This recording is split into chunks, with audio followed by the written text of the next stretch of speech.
did an awesome interview with Sundance on video. It's got several thousand views on it right now, so she's a dynamic person herself. Hope you'll check it out. So what I want to do is provide about 100 years of history in 5 minutes, so forgive me, I'll try not to drone on and on. But I want to start first with the history of the white coat itself. If it weren't for the scientific discoveries of the 19th and 20th centuries, we might today be here to present the class of 2013 PA students with black coats.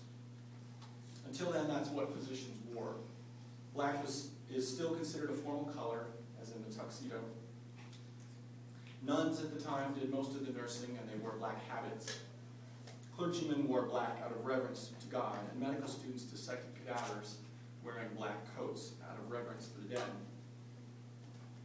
Black was a serious color, and medicine was a serious business.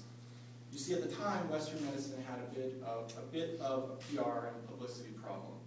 The problem was that most of the time, calling a physician meant that someone was going to die. Most patients had no idea that physicians of the day often practiced quackery, spread infection, and experimented with new treatments on their unsuspecting patients. Hospital mortality rates in the mid-1800s ran as high as 40%. Clearly, doctors in their black suits and bow ties were bad mojo. But in the mid-1880s, things began to change, thanks to growing awareness of germ theory and antisepsis. Keeping things clean became a priority, and it was hard to tell when a black coat was clean. Frequent washings and the high temperatures that were needed to kill germs caused them to fade. So at about this time, we begin to see the first paintings of doctors operating while surrounded by galleries of students, and the doctors are wearing clean white surgical gowns. Unfortunately for the patients in those paintings, though the doctors wore white to reduce the spread of infection, they did not wear gloves or masks yet.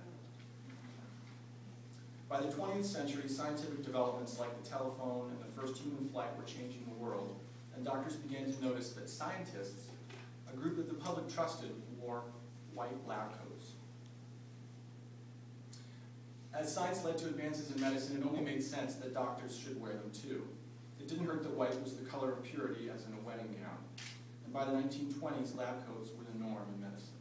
So that's 100 years in 2 minutes for the lab coat. I want to talk briefly about the tradition itself of the white coat ceremony, which really is only 20 years old this year. The white coat ceremony was created by Dr. Arnold Gold at Columbia University's College of Physicians and Surgeons in 1991. Gold, a physician educator, noticed an alarming trend in medicine, and Mark spoke to this briefly. Discoveries and advances in technology were dwarfing the interest in caring about people who were ill, suffering, and or dying. Medical students were scientifically proficient and technically well trained, but often demonstrated a sad lack of caring and compassion. Ironically, the science that had brought public credibility to medicine was now part of its problem. Ever the scientist, Gold and his colleagues spent several years researching the problem, trying to figure out if they were admitting cold-hearted students or if the study of medicine was killing their ability to care. Eventually, a set of strategies was introduced to remedy the problem by encouraging humanism and compassion in the study of medicine.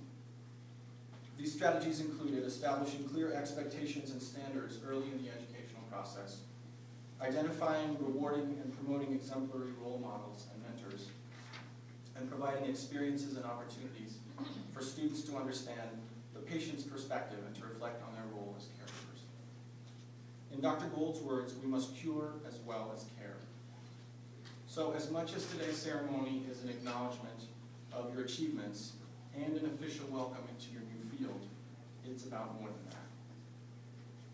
It's about a huge responsibility, one that after a year wearing my own white coat, I think I'm only beginning to understand. After you put on your white coat today, people will expect you to know something.